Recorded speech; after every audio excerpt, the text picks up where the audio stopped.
Ladies and gentlemen, Smith and Smith.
While he's at the arena trying on skates, you get rider's cramp and spinal fatigue.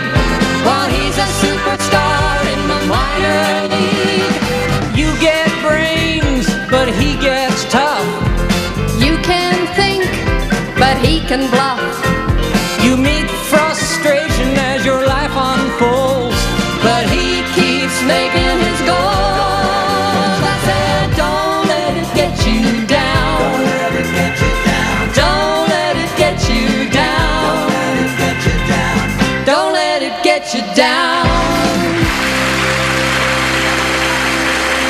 Well, that was certainly an exciting period of hockey, and our first intermission guest is right winger Ron Stockton. Ron? I'll give you a minute to catch your breath, Ron. I know that you were out there on almost every shift, and then, you know, those 500 metal stairs you had to climb up to get here. Oh, a little tough with skates on, was it, Ron? Yeah. Okay, now, Ron, that was not a very good period of hockey for your team. Was there any moment that you felt was the turning point for you guys? Well, I think when they got their second goal, we were just starting to get organized, you know. We were taking the man out and clearing the puck, and we just weren't getting the breaks.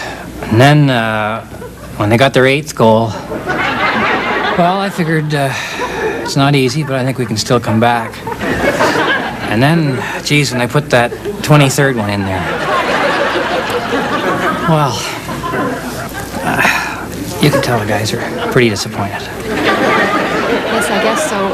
What kind of things go on in the dressing room when a team is 23 goals down after one period? Well, the goalie usually cleans out his locker. Sometimes the coach will clean it out for him, actually. Well, I guess more importantly, Ron, the big question is, what do you do now? When you're down 23 goals, you've got 2 more periods to go. Is there any way you can turn this thing around? Oh, I think so, yeah. I think so. I think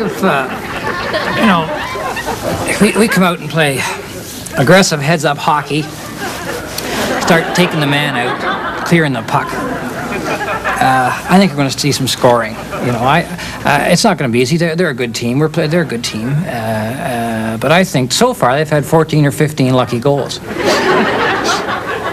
Well, I don't agree, Ron. I don't think they've had any lucky goals, and I don't think they're a very good team. It's just that you guys are really bad. Now, I understand that you have a new contract, and I should congratulate you. You're going to get $1 million over 3 years, right? Yes. Yeah, we just signed that last week. Yeah. That's just amazing. Well, I wouldn't call it amazing. I don't think it's amazing. It's fair, but it's not amazing. Fair? I think that in this country, when a man of little ability and less intelligence makes $1 million, we call that amazing. You're a bum. But anyway, thank you, Ron, for joining us, and now back to the game. What was that all about? I come up do the interview? I was just kidding. Forget it. Listen, honey, I'll see you later at home, okay?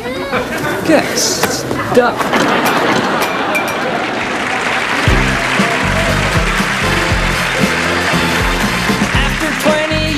It's a different scene.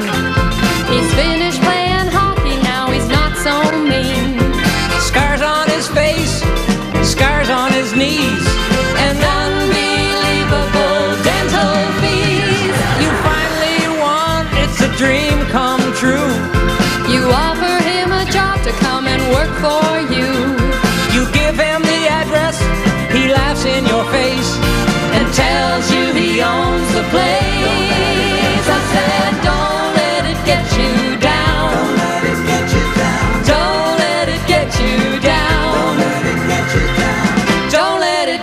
down.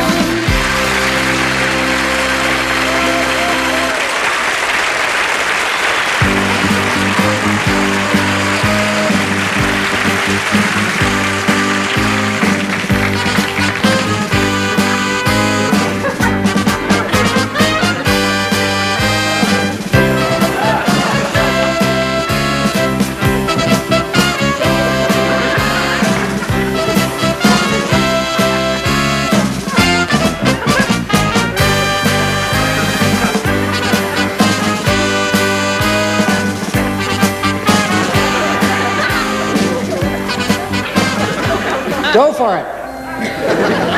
Dearly beloved, dearly missed, deeply in debt, and well endowed. I have a very special message for you tonight. I want to talk about something that a man has in his trousers that can get him into a lot of trouble. That's right, a credit card. I want to talk about the battle between money and plastic, the vinyl conflict. You know, it started when we were children. We were told to be a credit to our family. If we did something well, it was to our credit. Whoever did the good deed would get the credit. We were taught that credit was something good. So it's natural for us to think that credit cards are also something good. But they're not. And we also think that credit cards are only given to the most deserving. But they're not. Anybody can get one. If you've got a pulse, you can get a credit card. If you don't have a pulse, you'll have to be co-signed by someone who does. And once you've got the card, you're encouraged to buy things you can't afford and will never be able to pay for. And that's when you're in trouble. They tell you to covet thy neighbor's ass, but I tell you, cover thy own. So you pick out a $100 item, and you step up to the checkout and tell the cashier you want to put it on your credit card. She puts it in one of those click-click machines, and she grunts and groans trying to slide the darn thing across. You know, they made one of those machines that runs smoothly, but they only use it for the commercials. Then she has to phone in for authorization. And at that same moment, millions of calls are going in for authorization. But the line's never busy. You know why? Because she's not phoning for authorization. She's phoning the other cashier. And those numbers she spews out is a code. It means, do you think we should take a chance on this, bozo? But a month later, you get the bill. You can either pay $100 or $15 a month for a year, which is $180. You can pay $100 or $180. Do you know what they call the $180? Minimum payment. What kind of logic is that? Minimum payment. I don't think I can eat a whole pizza, but I'll take 3 halves. And as you continue to use your card, and your unpaid balance approaches your line of credit, and you're wondering if you'll ever get out of this mess, and you're waiting for someone to get mad at you, you get a letter from the company announcing that your line of credit has been increased. Oh boy, a chance for more debt. What a helpful suggestion. We've noticed that you're sinking, so we're taking you to the deep end. We've got to stop it, and we can stop it. Cast out the ballpoint pen from thy pocket. Sew up the slits in thy wallet. Cast thy credit cards into the blender and drink thyself out of debt. Let's get back to cash, and let's start right here, right now. On your way out tonight, when you pass that collection box, don't. Amen.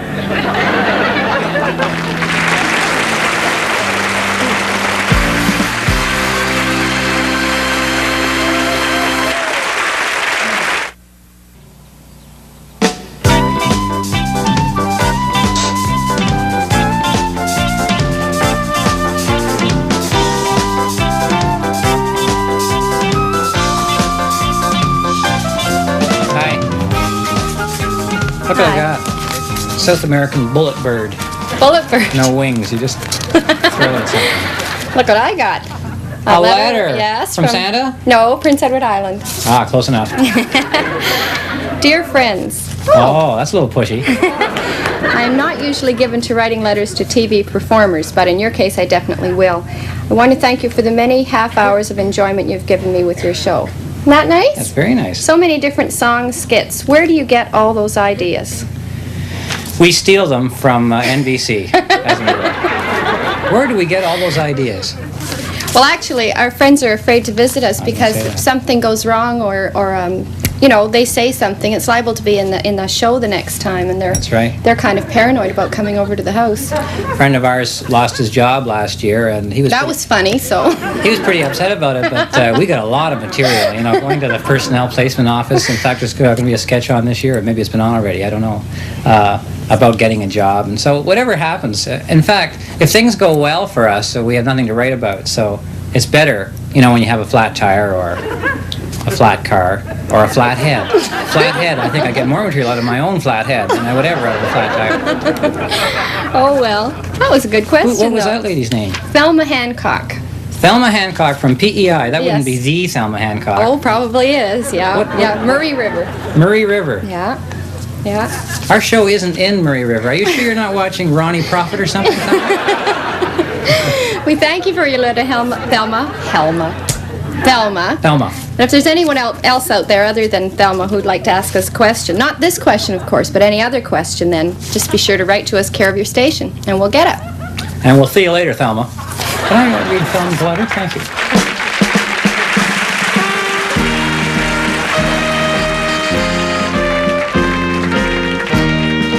At this juncture, we wish to spotlight the ancient art of applied matrimony.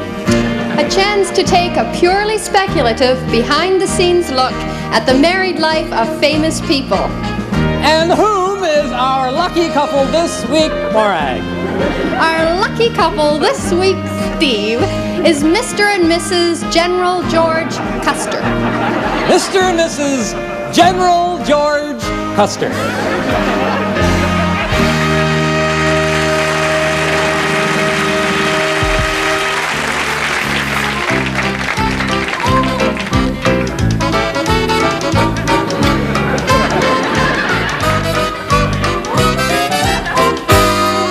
I'm leaving at 10 in charge of 300 men. They'll be attending me tomorrow. Very next morn we'll be at Little Bighorn. But my heart is torn, I leave in sorrow. For this is my gal, she's a regular pal. I'm such a shallow man to doubt her. I hold her so dear, I think I'd better stay here. I might disappear somewhere without her. George, why don't you just go? You'll love it, I know. I always know best. Come on now, George, you know that I'm right. You don't like to fight. You'll have a nice rest. Don't worry about me. I'll stay here alone. I'll sit by the phone. I swear I'll be true. Way you go, George. No more of your jokes. Well, there's so many folks out there waiting for you. There's just no reprieve, I guess I do have to leave. But I get the heaves, I'm so unhappy. Out there all alone, no friends of my own. That far from home, I'll feel so crappy. George, wipe a tear from your eye. It's just for July. You'll be back in no time. Come on now, George. You'd better run. It's time to have fun out there in the sunshine. You said you'd go, and you picked the place. Don't be a disgrace, you little scam. I paid the fee, you can't decline. I've made up my mind.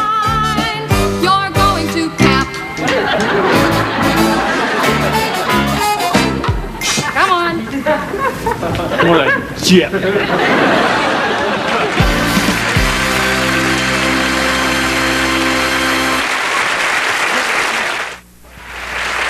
Morag's wardrobe supplied by Hollies. Hair by David Church Associates.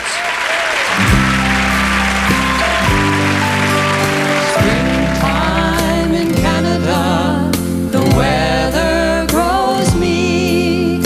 Snowstorms are scattered now, 4 days a week. Birds in the park are starting to thaw. I'm almost tempted to dig out my car. If I knew where it was, I'd dig out my car.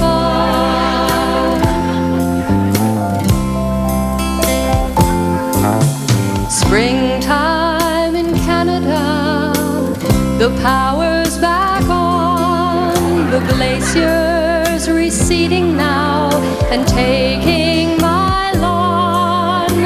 The furnace is fine now, no ice in the vent. And last month the oil bill was less than my rent. $1.18 less than my rent.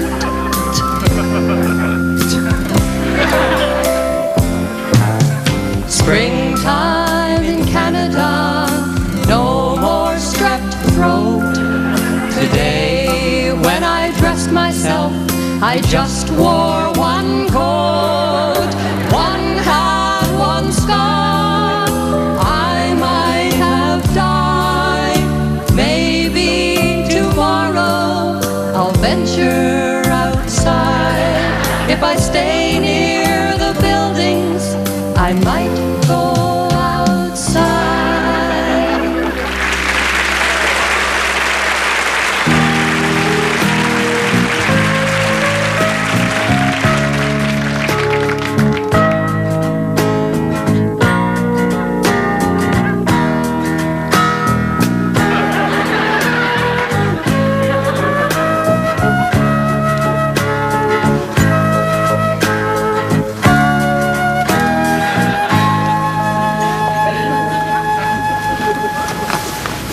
Thanks for bringing us to the drive-in, Fred. It's really going to be fun.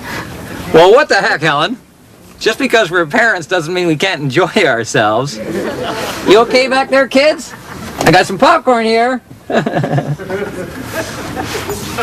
Listen, Fred, before the movie starts, why don't you take the kids to the Playground?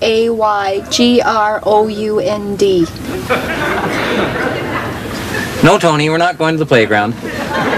What did you say, Helen? Never mind. Look, everybody, the movie's starting. Yay, hooray! They're showing the adult movie first. And then, Benji?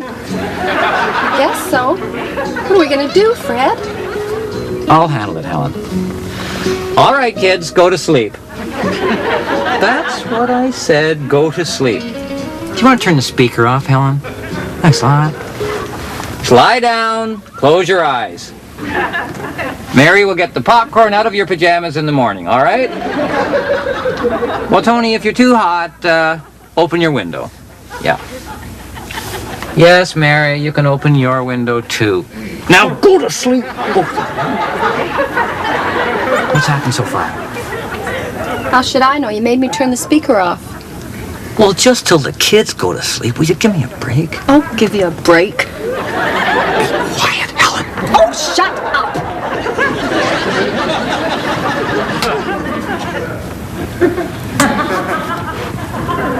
Tony, Mary, close those windows. All right, now that is the end of it. If I hear one more sound from either of you, you're both getting a spanking, all right? Fred, Yeah? I think Tony has to go to the bathroom. Well, he can go in your purse. Take it easy, Fred. Now just relax and watch the movie. I'm trying to. Fred, I think Tony's watching the movie too. No, he isn't. Watching the people in the car beside us. Oh, Tony, I'd rather you watch the movie. On second thought, you're supposed to be asleep. Now lie down. You're getting very close to that spanking, you know.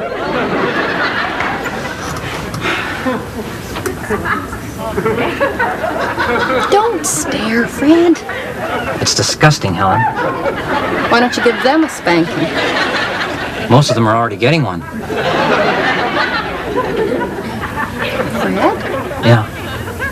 I think the kids are asleep. Can't believe it.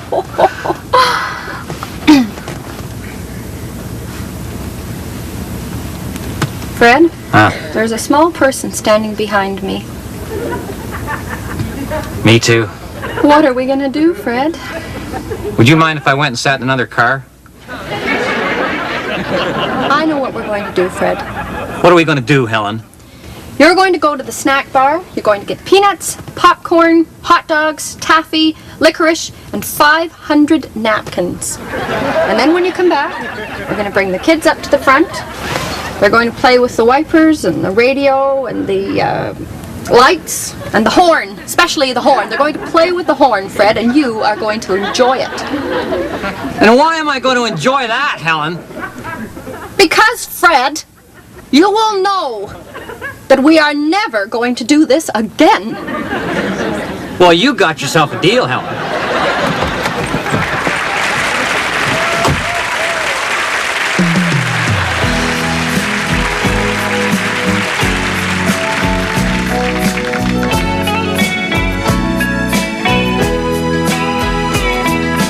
Bad luck, heartache, losing but too tired to fight.